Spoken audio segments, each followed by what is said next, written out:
Candidate for the Virginia Senate claims that the downfall of our modern education came when desegregation occurred. Yes, folks, the answer to our problems is to resegregate schools if you're a Republican in Virginia.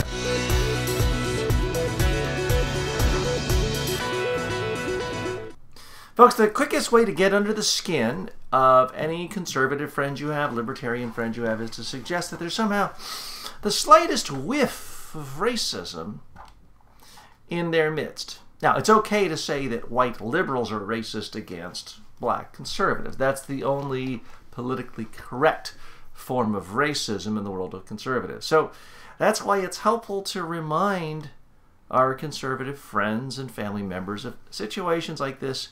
Guy Wayne Coleman, a candidate for the Virginia State Senate, saying on a radio yesterday that busing children and desegregating schools, that's the root of all of our education problems. If only we could resegregate our schools and keep these white children pure, I guess, then all the problems would be solved.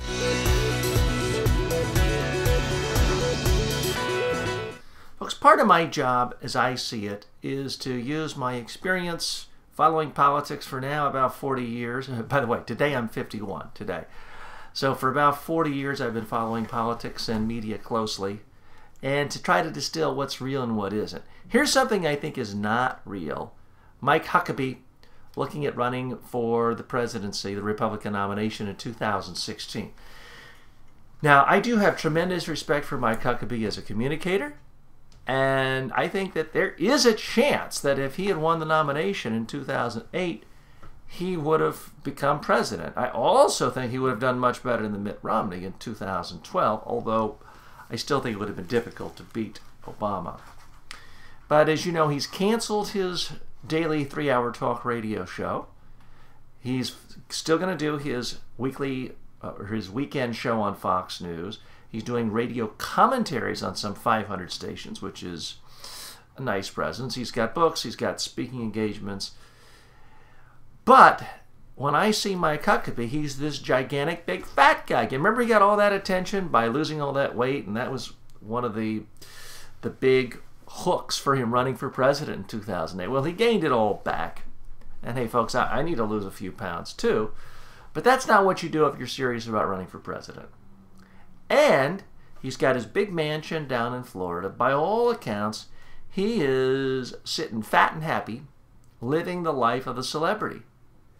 He is Sarah Palin, but heavier and male. Let's just leave it at that. He enjoys being a celebrity. I don't see him wanting to give up this cushy life, sleeping in, cashing in the $1 million paychecks to start having to do all the hard work of running for president. But if he does run, he would be a formidable candidate. There's no doubt about it.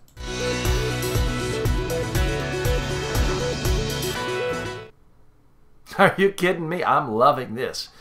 Apparently, John Boehner has just had enough of the Tea Party.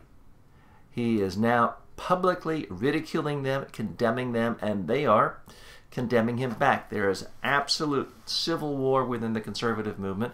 Make no bones about it. John Boehner's a conservative. All these right-wing extremists saying he's not a conservative anymore. Utter nonsense. And I think the best thing for a lot of Democrats, liberals, moderates, independents, progressives is to kind of just sit back and let these savages tear each other apart. It couldn't happen to a nicer group of enemies. So I am so happy to see them finally take the gloves off publicly. Now, conservatives, like all political groups, have enemies within their midst and fight and pettiness. Liberals have that too. Let's not kid ourselves.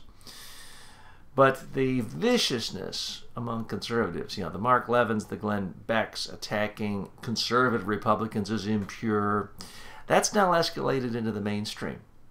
And I don't think it's going away. This most recent budget deal is really going to bring that into the foreground even more. So it's happy times for people who believe in sanity, who believe in an actual democracy where decisions can be made by voters and then carried out. Now, that's the one bit of good news from this recent budget deal. No, I'm not happy that people who have been unemployed for more than a year are essentially going to be just cast out on the street and told to starve to death. But it does look like Paul Ryan and enough Republicans have said, okay, this whole government shutdown thing isn't working for us. We're not going to try to shut the government down, and we're going to pass a budget. So to some extent, that is the realization of Republicans that, hey, there is such a thing as democracy, and if you don't control the presidency and you don't control the Senate, you do not get to extort the nation to exact the policies you want. So that is good news, folks.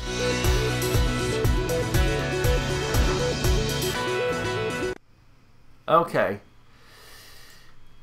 For the bit of silliness of it, I mean, every single day this week there's been some absolute, utter nonsense silliness regarding Obama. It's talk about the Christmas season, it's definitely the silly season. Now, we're used to this nonsense over Obamacare and birth certificates as sort of bigger issues, but every day this week there's been a fresh new whiff of idiocy. Yesterday, apparently, the Hawaii official who proved that Obama's birth certificate was legitimate died. You know, people do die. He was 60. I'm sorry, perhaps it was a she, Loretta Fuddy. She was 65 years old. It's, you know, I hope everyone lives to be 100, but it's not uncommon to die at 65. And she died in a plane crash earlier this week. Of course, that's always more interesting than just dying in bed at night. And of course, now Donald Trump is glomming onto this, saying, see, this somehow proves my ill-thought-out, ill-substantiated charges that Barack Obama fabricated his birth certificate. No, it doesn't prove that at all. It proves sometimes planes go down, and when they do, sometimes people die. And it does continue to prove that Donald Trump is one of the worst scourges modern society has ever created. That it does prove.